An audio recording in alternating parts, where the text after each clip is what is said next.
Section 1. You will hear a talk given by a guide to a group of tourists going on a coach tour of the capital cities of Europe. First, you will have some time to look at questions 1 to 8.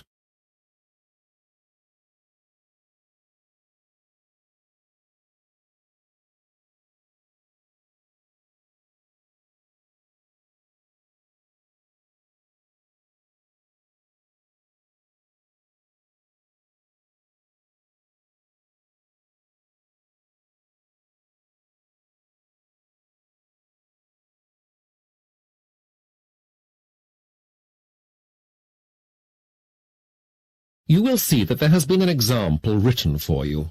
On this occasion, only the conversation relating to the example will be played first. 41, 42, 43, that's everyone. Okay, if you can just bear with me for a moment or two. Hello, everyone. Thanks for getting here on time. We'll get underway directly and make the first leg of our trip. But first, let me introduce myself to you. I'm Jenny Allen, and I'm going to be your tour leader on this trip of European capitals. The tour leader's first name is Jenny, so the word Jenny has been written in the gap. Now we will begin. You should answer the questions as you listen, as you will not hear the recording a second time. Listen to the talk carefully and answer questions 1 to 8. If you have any problems or difficulties, or if you want to know more about something, then ask me and I'll do my very best to help you. And this is Ray Smith, who is our driver for this tour. And welcome especially to Chadra and Indira. They've just finished their university exams and are celebrating with a tour before going home to India. Now, Eurobus's European Capitals Tour. 5 capitals in 6 days. I gave you our itinerary as you were coming aboard, so let me take you through it. It hasn't changed from the time you booked, I promise, but various things we couldn't put in the brochure have been confirmed now, and I can tell you about them. This is day 1, and we're going to drive from here down the M1 to London, which will be the first of our capitals. We expect to arrive in London at about 1 o'clock in the afternoon. There will be a break for coffee on the way, probably around 11 a.m. at Northampton. After lunch at 3 o'clock, there's a tour of the sights of London. Buckingham Palace, the Houses of Parliament, Trafalgar Square, and so on. At 5 o'clock, we'll book you into your hotel for the night. We have arranged some tea, but we need to leave at 6:30 promptly, please, to get you into the show on time. As we hoped, we're all going to see ABBA the musical. So you can all sing along. We'll be back at the hotel by 11 o'clock, and if you want, you can have a drink or something else to eat then. Day 2. Breakfast is arranged for 7 o'clock. We've booked a full breakfast and the bus will leave at 8:30. We must be on time for this because we've got to book into the Eurostar by 9:30 at the latest, and we can never be sure of the traffic, so we need to give ourselves plenty of time. There's a buffet bar on board Eurostar all the way to Paris, so you can get coffee or snacks or anything during the time it takes to go to Paris, which is our second capital. We should arrive at 10 to 1. We'll go straight to the hotel. By the way, it will be the King George Hotel, not the Victor Hugo Hotel as originally listed. Don't worry, it is actually a much better hotel. The rest of the itinerary in Paris remains the same. Lunch followed by a tour of the city, the Eiffel Tower, the Arc de Triomphe, Notre Dame. You're free for 3 hours after 5 to go wherever you want. And we're booked at 8:30 for dinner at L'Escargot. It has 4 Michelin stars and will be a meal I promise you won't forget. Before the talk continues, you have some time to read questions 9 and 10.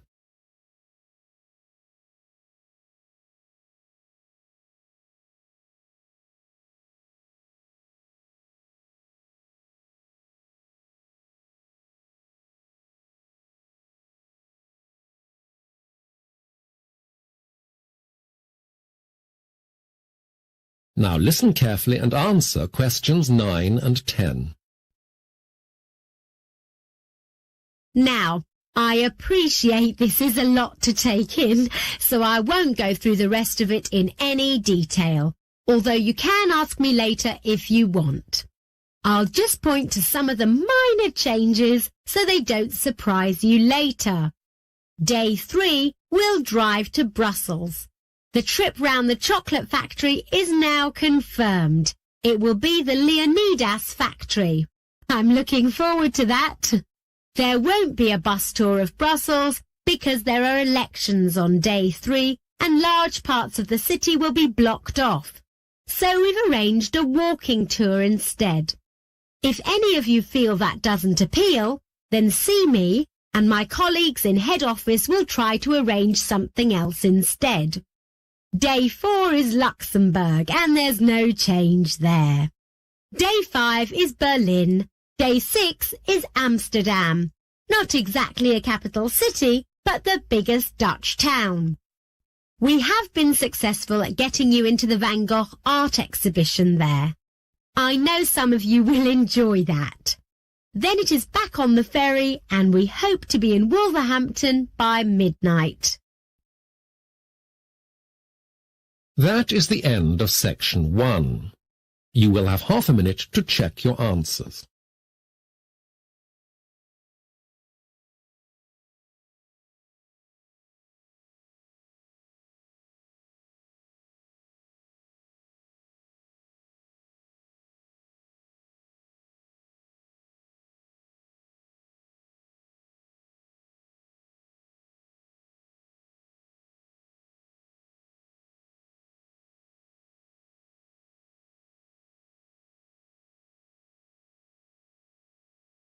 Now turn to section 2.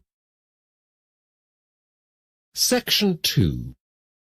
You will hear 2 students, Debbie and Andrew, talking about a university assignment. First, you have some time to look at questions 11 to 14.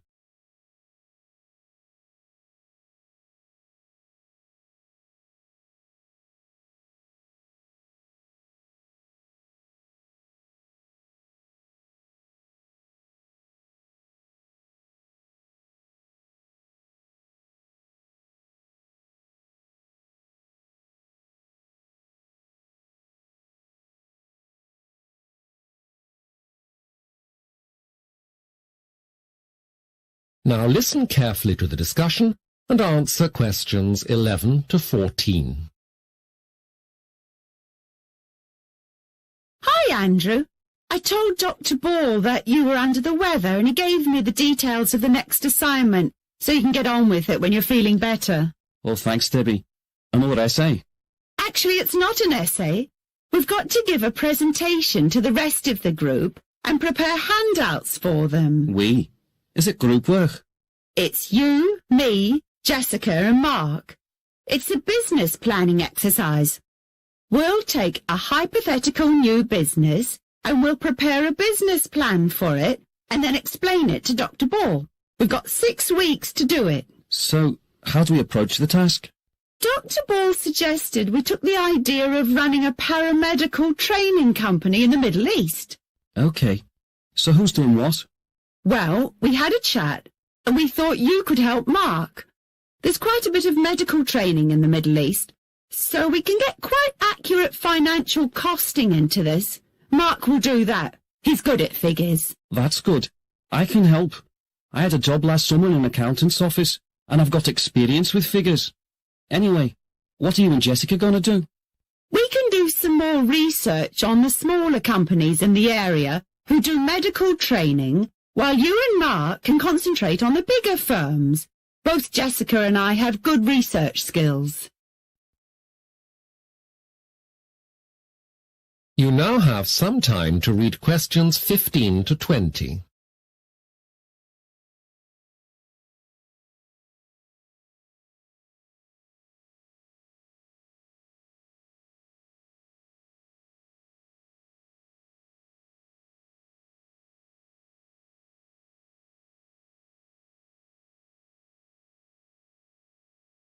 Now listen to the rest of the discussion and answer questions 15 to 20. Seems you've been busy planning the whole project. Well, 6 weeks seems like a long time, but we've got some midterm tests in a fortnight, so I think we'd better get on with this presentation as soon as possible. You're right. What about arranging when we can meet to check on each other's progress? Well, that's going to be a bit tricky. Jessica won't be here from next Monday to Saturday, as she's got to have some minor surgery. Nothing to worry about, I hope. No, it's just something routine. But Mark will be away at the weekend and won't be back until Tuesday or even Wednesday. His brother's getting married, and he's going to be best man. That means neither of them will have much time to be working on our project in the next couple of weeks, then? No, and as we'll all have to be studying for our midterm tests as well, I think you and I will be bearing the brunt of the work in the initial stages, Andrew. Well, that's fair enough, Debbie. But I hope they'll pull their weight later. I don't want you and I to have to do all the work. We've got to pass these tests too. You're right, but I don't think Jessica and Mark are the type of people to shirk their responsibilities. Anyway, when are we going to have this meeting? What about next Wednesday? Well, Jessica will be fine by then, but Mark isn't sure if he'll be back or not. So what about the following day, to be certain? Agreed. But where? We all live in different parts of the town. So how about the Student Union Bar? Don't you think it would be rather noisy? Not if we meet in the morning. I haven't got any lectures until 2 o'clock. None of us has. No, wait. Mark has one at 11. But maybe he could miss that this time and copy up the notes. Let's say we'll meet at the bar, but a bit later, at noon. Good. That's sorted out. Now who's actually going to give the presentation? Jessica has such a quiet voice, and Mark's Scottish accent is difficult to understand. It's not that strong. Sometimes I can't work out what you're saying, Andrew. Okay, I admit my accent is not that clear. But remember, we have a couple of Japanese students in the group. It wouldn't be fair on them to have to listen to any of us. We can decide that later. We don't have to worry about that yet. I'll have to rush. I've got a lecture in 10 minutes, so get well soon. Thanks, Debbie. We'll be in touch. Bye. That is the end of section 2. You will have half a minute to check your answers.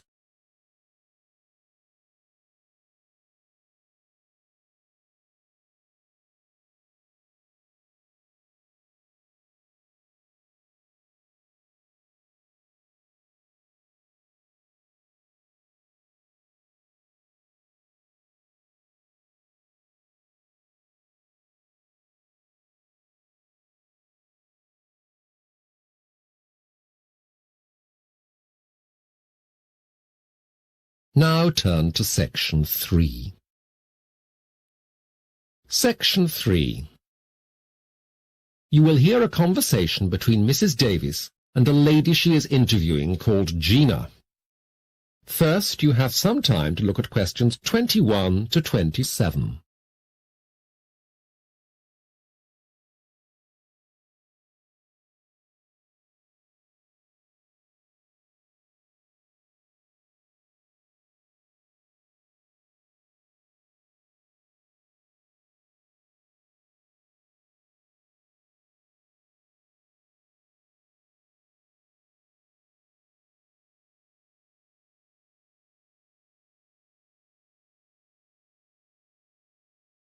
Now listen carefully to the talk and answer questions 21 to 27.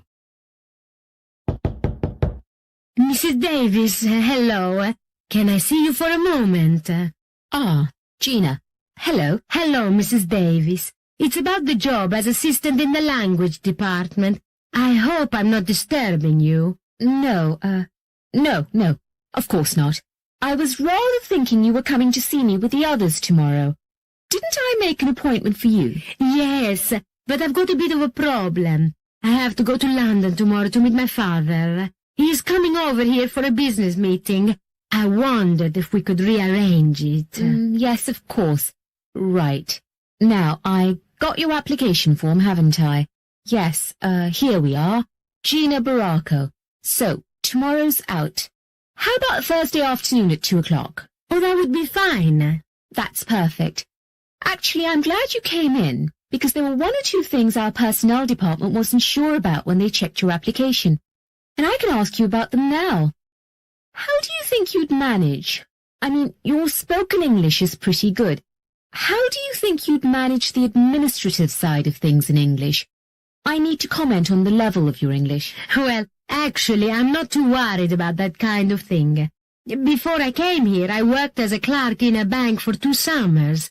I'm not a qualified secretary or anything, but I'm fairly organized and I'm good at getting things done. I'm not so sure exactly how good my English is, but then I'll be teaching in Italian, won't I? Yes. I think your English will be fine, and the department would always welcome a good administrator. Now, tell me about your academic commitments next year. You've applied for a place on the master's scheme, haven't you? How would you fit that in with your work for us? Well, it's part-time over 2 years, so apart from the reading, which I can do at the weekend and in the evenings, it's about 4 class hours a week. Anyway, I don't know if I'll be accepted on it, although I feel quite excited. I had the interview last Monday with Dr. Marplot, and it went really well. He asked me exactly the questions I wanted. That's good. Now, the post we're looking to fill is to teach Italian media. In Italian, of course. That involves reading and discussion classes mainly, although you'd be expected to help the undergraduates with their language as well. You can speak to the other assistants about how it works exactly. There is one in each language department. They're mainly Europeans, although I think we've got one Russian too. You now have some time to look at questions 28 to 30.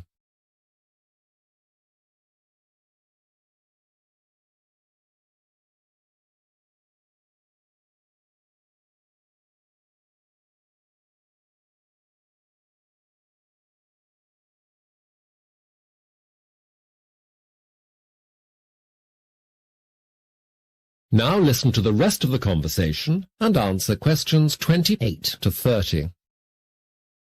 Can I ask something? Of course. Well, I think one of the biggest problems for me is going to be money. I get a tiny grant, as you know, and my parents are not rich, so I need to know how much I'd be paid. Of course. Well, the pay is not great. It works out at £150 a week. But the good thing is, you wouldn't have to pay tax. Oh, and you'd be able to keep your college accommodation if you wanted to. That would be cheaper than living out. Yes. Oh, that sounds fine. Well, as you know, I've got to see the other 2 applicants tomorrow. Then it'll take a week or so to discuss everything with Dr. Santini, the head of Italian. I expect we'll know in a couple of weeks, okay? We'll let you all know then. Oh, thank you very much, Mrs. Davis. Not at all, Gina. Thank you. That is the end of section 3. You will have half a minute to check your answers.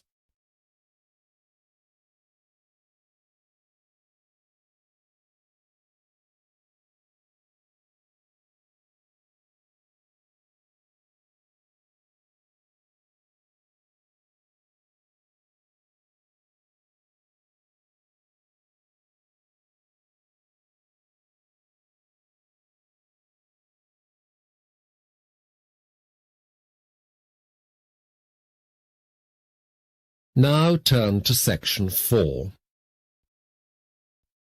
Section 4. You will hear a talk by a college principal. First, you have some time to look at questions 31 to 40.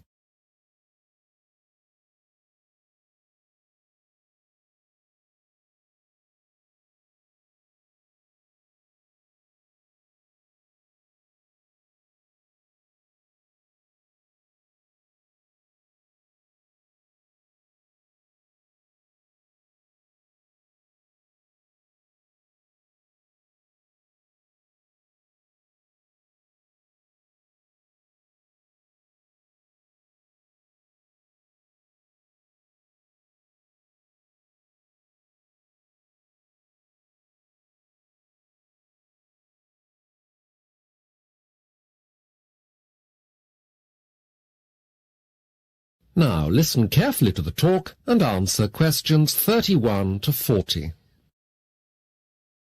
Well, perhaps I can start this evening by welcoming you all to the college. Some of you, of course, I know well already, but the parents are mostly unfamiliar to me. We are very proud to have you here tonight to present the awards for this year's students, but also to celebrate our centenary and to celebrate the achievements of the college over that time. Before we go on to the main business of tonight, the Achievement Awards, I should like to say a few words to remind you why this college has such a unique reputation in this country. Because it is well known for what it is, which is quite simply the best engineering institute in the United Kingdom. This is not just my opinion, which might well be biased. It is based on government figures which consistently show that year after year, we provide the highest levels of education, engineering research, and pastoral care in the UK. As most of you know, this is the college's centenary year, and it is important, I feel, to reflect on the origins of the college. 100 years ago, the traditional industries of this area, weaving, cutlery making, and agriculture, were in sharp decline, and when they went, in came that scourge of the past, unemployment and poverty. Our college was founded in order to provide for some of the poorest but brightest boys of the town and surrounding area a way out of the poverty of the time. It was an immediate success, thanks in no small part to the first generation of teaching staff, including Frank Harris, a future president of the Aeronautic Society, and Dr. Bart Halliday, whose name is surely known to you all as a Nobel Prize laureate and major contributor to the creation of the first atomic bomb. By 1917, the college was turning out 300 highly skilled, highly qualified graduate engineers a year. Former students at this time include Frederick Cantor, who became a researcher at the Atomic Research Station in Minnesota in America, and the painter Lucien Dewdley, R.A., who famously didn't complete his studies because of illness. After the end of hostilities in 1918, the college was formally attached to the Northern University in Colton, and has remained a part of that institution ever since. The achievements of the graduates and staff of the college in the years since then are too numerous to list here, but I must mention the invention of the Bell racing engine, which has been such a powerful force in automotive engineering. These days, the focus of our research has changed to keep pace with the changes in modern technology, and while many of you will know that we are particularly well known for our expertise in bridge-building technology, you may be surprised to hear that none of us has ever actually built a bridge in our lives. These days it is all done by computer models. So, when we worked on the changes of the Millennium Bridge over the Thames, which wobbled so badly, the first we saw of the bridge was when we walked on it after the completion of the changes. In the dozen or so years that I've been principal, that is probably one of my most fulfilling moments. To be able to undertake this work through theoretical modeling rather than trial and error is surely the goal of engineering research. That is the end of section 4. You will have half a minute to check your answers.